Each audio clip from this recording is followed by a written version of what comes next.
Alright, today we're reviewing a version of my first PCP air rifle. So almost 30 years ago, I bought an AirForce Talon, a straight barrel version. It was a 22 caliber, and that was my first PCP air gun. This was back when the Pyramid Air catalog was literally a bunch of Crossmans and maybe like 2 Air Force guns. And that was the only PCP. So I believe Air Force invented the first mass-produced PCP rifle. So all the Air Force rifles are basically the same one. It's power adjustable with a ton of power if you need it. Just an example, you guys, this says this Condor delivers from 600 feet per second if you turn it down to 1,450 feet per second if you turn it up. They're not regulated, although you can add a regulator pretty easily. They have Lothar-Walther barrels. They are extremely lightweight, and they're single shot. And it's recoilless. Usually they're black in color, but you can get just about any model in blue or red.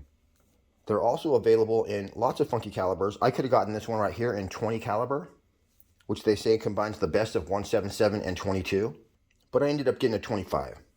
If you see SS in the title, that means sound suppressed, so it's going to have a shroud that goes over the barrel and acts as a moderator. If it doesn't say that, it's just going to be straight barrel. So all these models are available in 177, 20, 22, 25, and I don't think they have a 30 caliber. So they got a little shorty version of this called the AirForce Escape.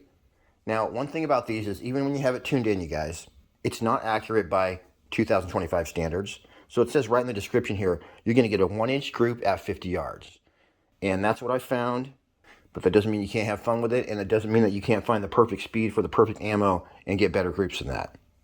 In the description, you'll find a link to the AGN forum, and that's a place that you can simply ask any question and you'll get an answer from experts within minutes.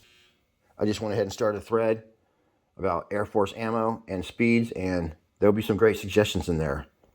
It looks like you can change the barrels out pretty easily, but it looks like across the models you can get these in 12-inch, 18-inch, and 24-inch barrel lengths. There may be one right in the middle that I missed. The straight barrels are not threaded, but Donnie FL will give you an adapter that'll slip right over and give you 1/2 UNF threads. As well, these SS models, which my high-powered 25 is pretty much silent, but if you want to further moderate that or just make it look cool, the end cap comes out of those also, and Donnie FL will give you an adapter that'll fit right in there. Boy, these are super light too. The Escape has a 12-inch barrel. We've got 18-inch barrels on the Talon with 32-inch overall length, weighing just 5.5 pounds. And I believe I also have the 18-inch barrel on my Condor SS right here. By the way, if you use the pinned comment or the description to find your way over to Pyramid, I'll make 5%. And meow, let's get back to the shooting. Close it and lock it, and you are ready to fire. Your safety's right here. So just hit that forward. There you go. Probably just got an Air Force gun and then you try to screw your tank in and it's not working. There's a spinning sleeve inside here that you can access from that side. And we're going to loosen it with that grub screw right there. Right there is our spin lock. You just put in your air tank and then you can hand tighten the sleeve on there. And then they give you this handy dandy wrench. And you can tighten it all the way on. This is my first day of testing. It's at 42 yards away. We're shooting a 25.39 grain JSB. It sighted in real easy. I had to bump my power wheel up to get to 890, but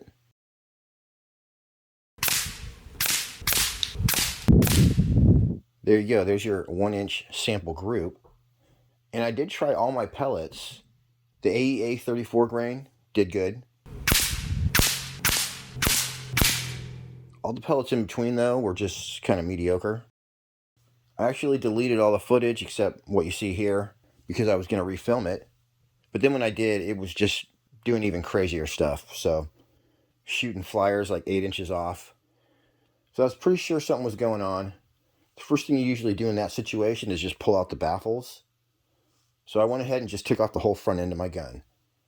Okay, this is how it came out right here. And that's the front, and there is evidence of clipping right there, so I don't know if just one clipped or what. And inside we got sort of a bent washer that was up against that. And then these little doodads. So anyway, the first thing to eliminate those crazy flyers and poor accuracy is I'm going to just do away with all this. So we'll be shooting this raw out the end there. So I think my barrel goes to about right there maybe, somewhere in here. And wouldn't you know, tighten my groups right up. Let's see, these are teeny bullseye, so we're not going to get the bullseye, but I should stay around it. 858. So I'm going to pop this power up a teeny bit. I want to be going somewhere between 890 and 915. Wow. Dang, we completely took care of our issues. That's awesome. So yeah, we were definitely clipping you guys. Now we got a decent rifle here. And we're going to get our 1 inch with no flyers, so that's the good news. And I need to keep tuning this, so not bad. Alright, turn this way down. Alright, let's try an official group, and hopefully we'll be close to 915. We'll see. We'll just tune as we go, I guess.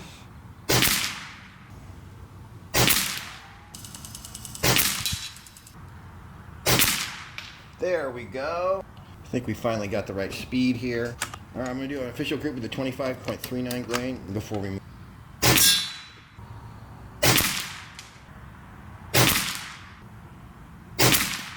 Now we're tightening up.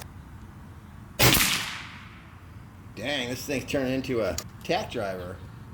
We got the high guy. Let me do one more, you guys. This thing's all over the place. Yeah, so it's 34 grain heavies.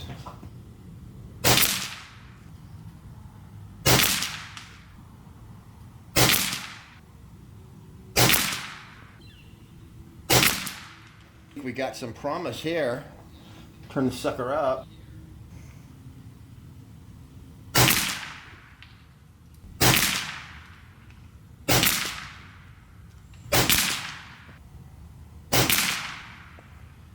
And so that's it, you guys. I think that even messing around with this, you're going to get those 1 inch groups, and there's really nothing you can do. Actually, that's not true.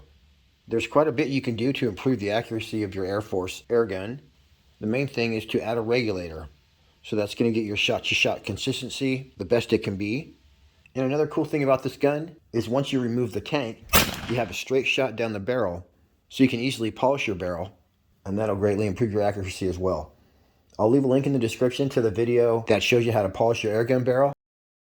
And now we're going to do what this gun was intended for, which is turn it all the way up and shoot some giant slugs.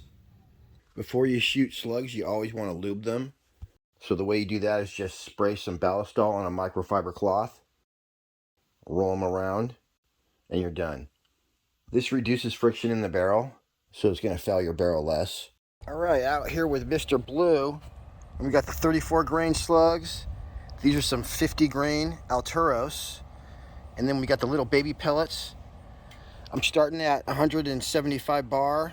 I'm starting a little bit down on my air so I can avoid the shots at the beginning of the shot string that are a little weird.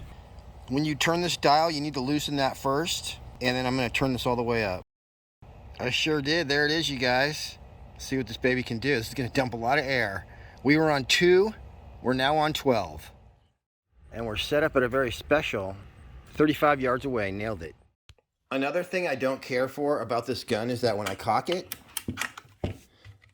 then it doesn't cock. So like I've done this 4 freaking times, pushing it all the way for, oh, we got it. So I have to cock it all the way up, usually about 4 times.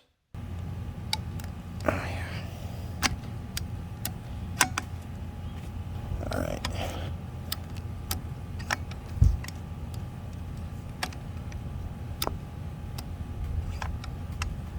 All right, got it to cock on the 4th try. Holy crap, that's got some kick right there. Well, not super fast, but it all depends where you're at in your shot string. Had a lot more kick than before. All right, let's try 34 grain slug just for fun.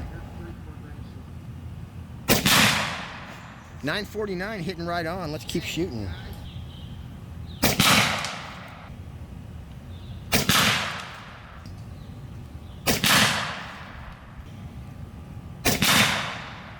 That's what happened last time at the slower speeds. It was about a 2-inch group where the pellets were about a 1-inch group.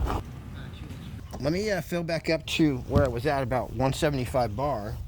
You know, we're gonna put those 50s in here. It's gonna be cool. All right, you guys, we're just gonna see where we're gonna hit. Let's go around here.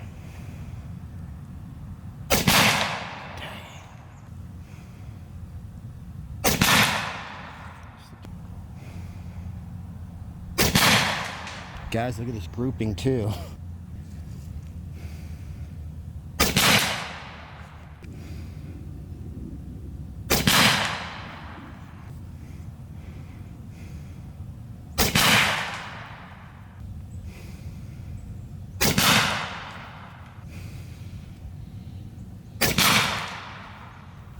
You know what, you guys, I need to fill up 175 bar when I start, and I'm gonna have my best group. Watch this. And I'm gonna hit the bullseye probably like 5 times in a row.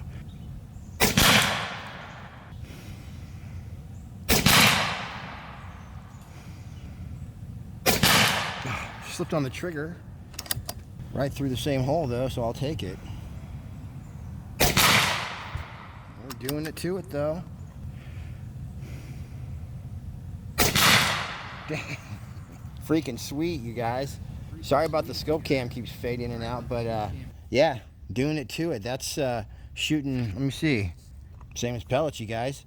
Giant slugs, full speed. I'm loving it. So obviously you can play around more, but that's what I was able to get in the first 5 minutes here. The difference between this shot and these shots just has to do with your air pressure. So like a regulator would eliminate stuff like that, and you'd have shots always like this. But now without a regulator to get shots like this, you have to figure out exactly where your best grouping starts within your shot string and then fill up to there every time. To add a regulator, you guys, obviously this business is pretty hard to deal with. So what you do is unscrew it right here, and then a regulator will go between this and your bottle, and then your length of pull will be a teeny bit longer, but it'll be perfect. I did review another version of this gun that shot slugs MOA at 75 yards. There'll be a link in the description to that, the barrel polishing video, slugs versus pellets video. And I think that these AirForce guns are great if you want simple, unlimited power, and you like to mod your gun, make some improvements. If you want to know more about them, there'll also be the link to the Airgun Nation thread that I started. And on Airgun Nation, you can ask any question you want. So you can research the AirForce line of guns on there and make the decision for yourself. All right, everybody. Till next week, happy shooting. We'll see you on the next one.